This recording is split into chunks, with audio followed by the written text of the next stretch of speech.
Hello दोस्तों, कैसे हैं आप लोग? अच्छे तो है ना? ध्यान तो रखते हैं ना? आप अपना किसी और के भरोसे तो नहीं छोड़ा है आपने? चलिए, आज हम लोगों को क्या पढ़ना था? अध्याय 9 चैप्टर ग्रेविटी है। किताब में जो सॉल्व करा रहा हूँ बालाजी की है, जिसके आंकिक प्रश्न में से क्वेश्चन नंबर 8वां है। अब देखो 8वां कह क्या रहा है ये क्वेश्चन? क्वेश्चन करेगी यदि किसी व्यक्ति का पृथ्वी पर भार, देखो यहाँ पे वेट की बात किया हुआ। देखो मैं बार बार कह रहा हूँ कि वेट और मास दोनों अलग अलग चीजें होती हैं, ठीक है? तो जब वो द्रव्यमान का है तो उसको अच्छे से ध्यान देना, और जब वो भार कहे तो भी उसको अच्छे से ध्यान देना। तो इसमें हमसे क्या कह रहा है? भार, और वो भी भार कहाँ पे? अर्थ पे। कितना दे रहा है? ये भार है जो है 50 केजी का है। कितने केजी का है? 50 केजी का है। चलो ठीक है। अब इसके बाद कहा है तो पृथ्वी के केंद्र से कितनी दूर जाने पर, जाहिर सी बात है मैंने आपसे क्या बताया था कि पृथ्वी के जो है, चाहे आप ऊपर जाओ चाहे नीचे जाओ, ग्रेविटी हमेशा क्या होगी? कम होनी है, ठीक है?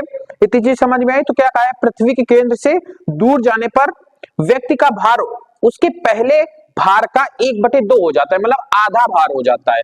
पहले भार कितना था? अब कितना भार हो गया? ये पहले वाला भार था, आपको अब कितना हो गया भार? आधा हो जाएगा, मतलब 50 का आधा, मतलब 1/2 केजी का हो जाएगा। मतलब इन्हें इनडायरेक्टली हम कह सकते हैं कि 25 केजी हो जाएगा, ठीक है? अब हमसे कह रहा है कि पहले जो रेडियस रही होगी वो मान लो कि x रही होगी, ठीक है? पहले जो केंद्र से दूरी रही होगी क्या है? x। अब कह रहा है कि कितनी दूरी जाने पर, मतलब R2 हमें निकालना है, कितनी दूरी जाने पर उसका मास कितना हो जाएगा? 25 केजी हो जाएगा, ठीक है? बात समझ में आई कि नहीं? आपका रेडियस में खेला कर रहा है। किसमें खेला कर रहा है? रेडियस में खेला कर रहा है, ठीक है? किसमें खेला कर रहा है? रेडियस में खेला कर रहा है, ठीक है? समझ में आ रही है बात की नहीं आ रही है? जबकि पृथ्वी की त्रिज्या इतनी दे दी गई है, ठीक है? तो चलिए, हम लोग कौन सा जानते हैं? F बराबर क्या होता है? G m1 m2 upon r square, ठीक है? ये हमारा क्या है? गुरुत्वाकर्षण का फॉर्मूला है कि नहीं है?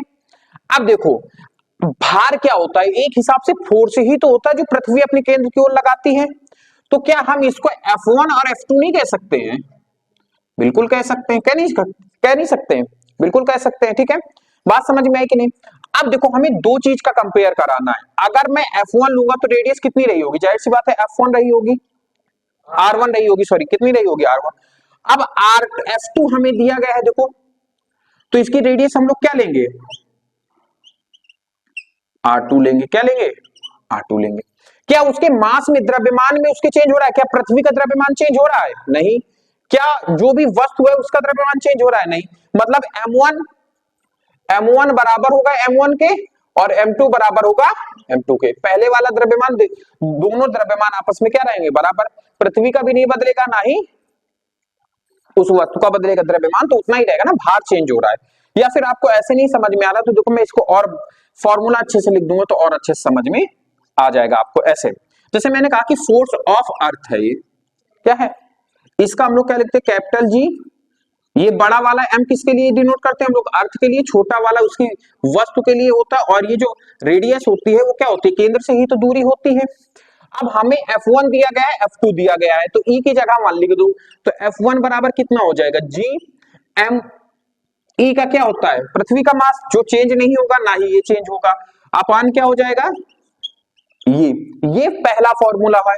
अगर हम इसी का दूसरा फॉर्मूला कन्वर्ट करें F2, तो क्या हो जाएगा? G, मास भी उसका पृथ्वी का सेम रहेगा और अर्थ का भी सेम रहेगा, और क्या दूरी ही तो केवल चेंज हो रही है।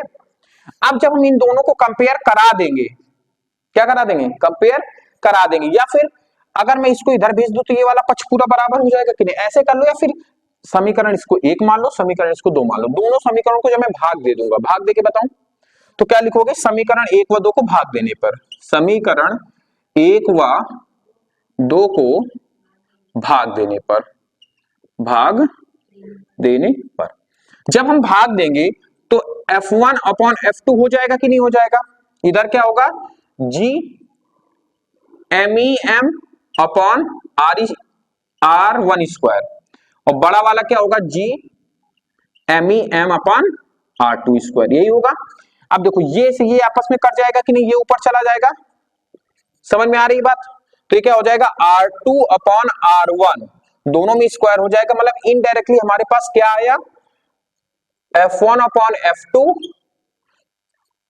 R2 अपॉन R1 का होल स्क्वायर। यही तो आया कि नहीं आया, ये बताओ मुझे पहले। ठीक है,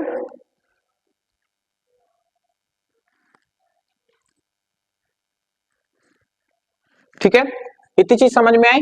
अब बात समझना, फोर्स हमारा कितना लग रहा है, पहले 50 था, अब उसका क्या हो गया है, आधा मतलब 25 हो गया है। पहले रेडियस हमने कितनी मानी थी, x, दूसरी रेडियस कितनी हो जाएगी। अच्छा एक चीज आपको और समझना है, ये जो रेडियस है ना, ये हमें नीचे दी गई है, आरी 6400 किलोमीटर दी गई है ना, जबकि पृथ्वी की त्रिज्या आरी 64, तो पहले कितने में रखा रहा होगा, ये 6400 किलोमीटर में रखा रहा होगा। हमने जो x माना था, मैंने ध्यान नहीं दिया था, ये कितना है हमारा 6400 किलोमीटर। अब हमें सॉरी, ये R2 तो हमें निकालनी है ना, R1 हमारी है क्या 6400 किलोमीटर, और इसका क्या है, हमें वर्ग निकालना है। ठीक है, यहां तक बात समझ में। अब देखो, इसको जब हम काटेंगे तो कितना आ जाएगा, ये 2 आ जाएगा, इधर R2 का क्या हो जाएगा स्क्वायर, और इधर 64 का क्या हो जाएगा स्क्वायर का होल स्क्वायर होगा कि नहीं होगा। अब इसका गुणा इधर करा दो, तो 64 का स्क्वायर इंटू 2 अपॉन R2 का होल स्क्वायर हो जाएगा। अब इसी को सॉल्व करना है और आपका आंसर आ जाएगा। 64 का वर्ग कितना होता है, 64 गुणे 64 का 4 चौको 16, 6 चौको 24, 24 दूना 48, 1 49 की 9 हाथ में 4, 6 36 4 40, मतलब कितना आ गया 40 96 इंटू 2। अब इधर हमें R2 का मान निकालना, तो इधर स्क्वायर है तो इधर वर्गमूल लगेगा कि नहीं लगेगा, ये बताओ मुझे, लगेगा कि नहीं लगेगा। जब आप ये पूरा सॉल्व करोगे तो आपका फाइनली जो आंसर आएगा वो 924 किलोमीटर का आंसर आएगा। ये क्या है आपका R2। समझ में आ रहा है कि नहीं आपको, ठीक है, समझ में आया ना कि R2 कैसे निकालेंगे। अगर देखो मैं डायरेक्टली भी बता सकता था, ये आपको करने की कोई जरूरत नहीं, यहां से सीधा ये फॉर्मूला लगा देते, ये फॉर्मूला मैंने पहले भी बताया, सीधा फॉर्मूला लगा देते, F1 दिया था, F2 दिया था, R1 आपको दिया था, R2 आपको निकालना था, सॉल्व करके निकाल ले तो आपका इजीली आंसर आ जाता। लेकिन ये फॉर्मूला कहां से आए वो मैं आपको बताने की कोशिश कर रहा था। क्या ये समझ में आया, इतना बड़ा सा जो लेंदी क्वेश्चन, लेंदी नहीं है एक्चुअली में, यही ये चीज सारी लेंदी हो गई है, बस मैंने बताया था इस प्रकार का। ठीक है, तो नोट कर लो, फिर नेक्स्ट क्वेश्चन बताते हैं इसके बाद, नोट कर लो।